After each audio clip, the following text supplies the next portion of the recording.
Qırgızstanyň gündogorundaky owanyň ýaşaýjylary yerlilerin biriniň tutsak edilmegine protest bildirmek üçin uly ýoly yapdylar. Ayırbek Sarıbayev ýakynda regionda bolan protest çärelerine gatnaşmakda aýyplanyp tutsak edildi. Yerli ýaşaýjylar Kumtor Altyn gorunyň millileşdirilmegini talap edip may aýyndan bäri demonstrasiýa geçirýärler. Ýurdun iň uly Kumtor Altyn gory Kanadanyň Centera Gold kompaniýasy tarapyndan dolandyrylýar.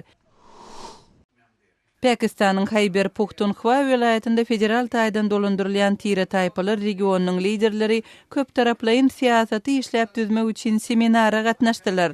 Bu siýasat regionuň ýaşaýjylarynyň zerurlyklaryny çözmek üçin niýetlenýär. Resmiler ýaşlaryň söwüşijileriň täsiri astyna düşmeginiň öňüni almak üçin olara iş mümkinçiliklerini hemde medeni we gyzykly güýmenjeleri hüdürlemäge çalyşýarlar.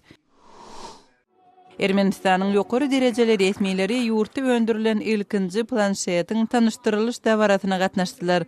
Armtap diýilip atlandyrylýan bu enjamyň käbir bölekleri Gonkongda we Taýwanda öndürildi. Ýön operatsion sistemasy Ermenistanda taýýarlandy. Bu planşetiň bahasy 245 Amerikan dollaryna barabar. Gürjistanyň öňkü premier ministri Bidzina Ivanishvili özüniň hökümeti degişli bolmadyk Mokalaki ýa-da Raýat adly täze guramatyny köpçülige hödürledi. Ivanishviliň sözlerine görä bu guramanyň esasy wezipesi ýurdun ykdysadyýetini we gararsyz metbugaty ösdürmekden ibaret.